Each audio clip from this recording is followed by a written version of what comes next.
I just finished and got my diamond time here on Lake Maggiore circuit for the Lewis Hamilton Challenge. So what I'm going to do here is just do my replay and give a breakdown and some pointers on where you can get some speed with this car.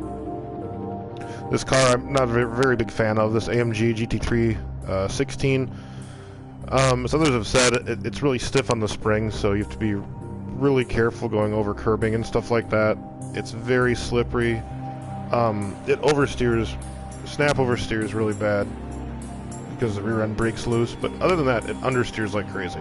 Understeers under braking for the most part. Under slight braking, you can get it to turn in and steer, but the second that braking's gone, it goes away. I have my brake bias set to -2. I also have the car set up. What are my options here?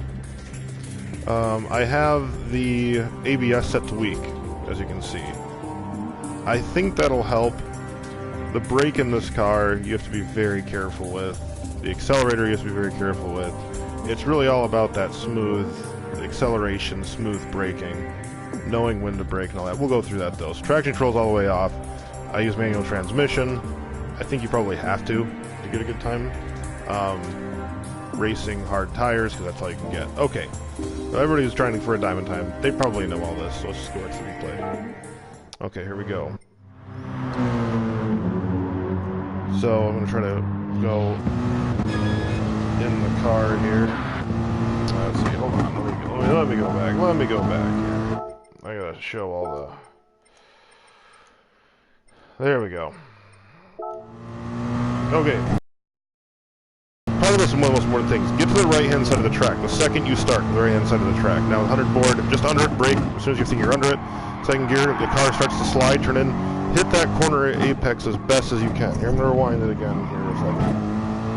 So, alright, sorry to do it again, but okay. So again, I can't emphasize that it starts you in the middle of the track. You want to get over to the side of the track here. As far over as you dare. I mean, you want to paint that white line with your tires on the right-hand side of the car if you can. Okay, so coming up here, 150 board, 100 board. You want to be off the accelerator basically here, even though I'm right about here is when you come off the accelerator, come onto the brake, and you want to hit the inside of this turn as much as you can. I mean, seriously, try to straddle this if you can. I left some time on the board because I actually didn't hit this turn as well as I'd like to. So here we go. I still hit it, but I see there's a little bit more curbing left. Okay, so here we go. So when I come to this turn, I come in, I downshift to second, start the turn in because that adds like a little bit of trail braking. Now as I'm in the turn and I'm off the throttle, off the brake, I just upshift to second. Because when you come out of the turn, being in second gear seems to give you just a little bit better traction coming out. This is one of the most crucial turns of the whole map here, the whole track. This can make or break you. I lost some time on this one. I lost about 0.2 of a second, but I was able to gain it back, as you'll see. So, okay, here we go. So coming out here, you want to accelerate as soon as you possibly can. Come to the outside. Get this curbing, cut that corner as much as you can. Now, that's when you need to brake. As soon as you get the car straightened out, start your braking. Come through here. Be careful. This is where the car likes to really spin out over the crest of that hill. Come in here. This is a tricky corner. So right about here, I'm starting to think about my braking. You see the 50 board on the left, that pad on the left. You're going to start your braking. What you want to do is you actually want to turn the car first, then do your firmest brake, and then ease off the brake, and then ease onto the accelerator. Taking a late apex if you possibly can out of this. That'll get you some extra speed. Alright, so let's see how I do it here. So here's my hard brake. Now I'm off the brake a little bit. See? Partial brake. Now I'm onto the throttle already. Coming through, letting the car turn. Just trying to keep that constant turn going. Now working over here. Down to third. Cut this one as much as you can. Now I take a pretty liberal cut there, but I managed to get through it. Some people cut that one all together. I didn't do it. I just kept it because I think when you hit that sausage, it actually slows you down a little bit. But each their own. Okay, another crucial braking point coming up here. So in between the 100 board and the 50 board, there's a little black box. I don't know if you can see it or not.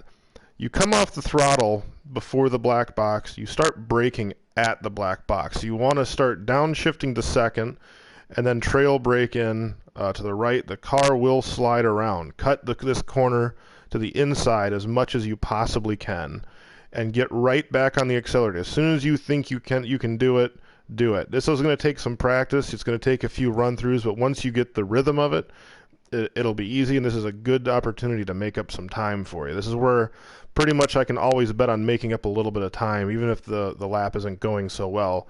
This is the spot you're going to do it. So let's see. So black box, brake, and then downshifting to second, coming through the corner. Here we go.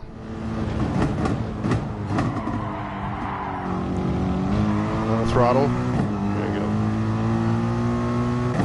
Now this is this left-hand turn here. This took a lot of practice to gain any speed on. You really want to, as soon as you're through that turn, you really want to work your way to the outside of the track here. Once you're at the outside of the track, as soon as your tires hit or are close to that curbing up ahead, I'm going to come a little closer. This curbing right up here. As soon as they get there, you're going to start your turn in right away. Don't wait at all. I mean, even a little bit before, you're going to start your turn in. This is, again, a crucial corner because this is a real high-speed section of the track. It'll probably take a small lift through here. In this case, I don't think I did. I think I took the lift on the second turn, and I still was able to make some time out of it. So let's see what happens here. Yeah, so no lift there. Right. Upshift, little lift there. There you go, back on the power. And then this one here, I kind of start thinking about my turn. There's a little, I don't know if you can see it, there's a little skid mark on the left-hand curbing. There's two. There's actually one closer and one a little bit further. There it is, right there.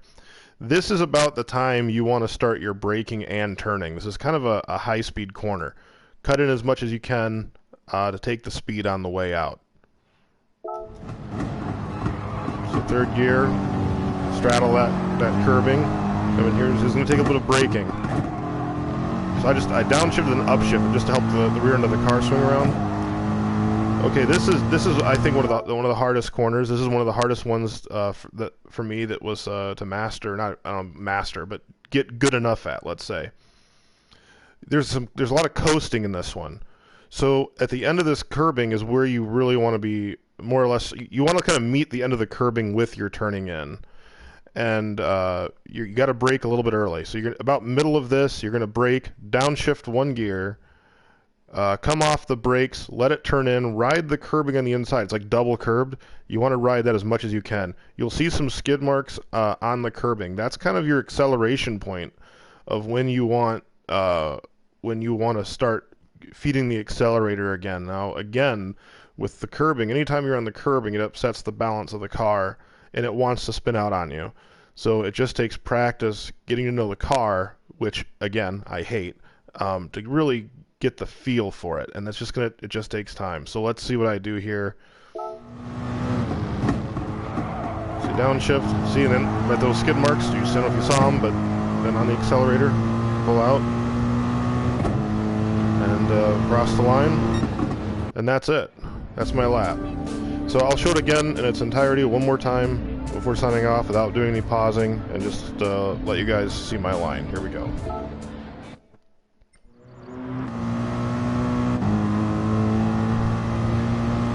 Again, I just can't stress enough. If you want to start beating him, get as far to the right as you can before turning this first turn here. That's crucial.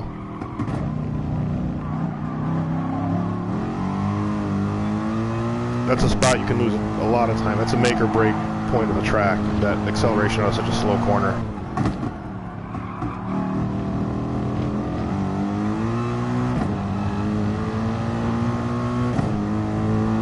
And again, this is interesting braking because it's going to be hard braking followed by trail brake.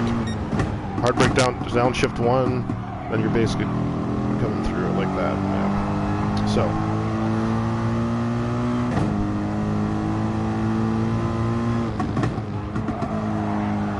early braking is really key in this car. Brake earlier than you think you need to. Because again, it understeers so badly. The dynamics of the car is just really interesting to me.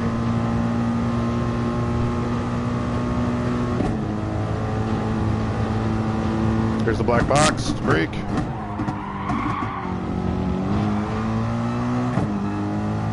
I had a little bit more curbing there. If I wanted to use it, I could have, but again, I just don't want to upset the balance of the car, because it's kind of unstable when it gets that slow. Once you gotta tell, once the arrow goes away, it really just wants to spin out. Anytime you're like under about 60 miles an hour, it really just wants to, the back end just wants to come out from under you with any sort of power.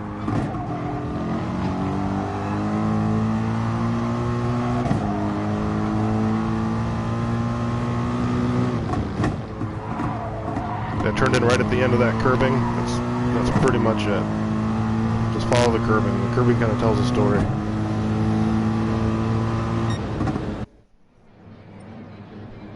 Alright guys, thanks a lot for watching. I hope this gave you a couple of hints on how to beat Lewis Hamilton. And happy racing. We'll see you out there. And good luck.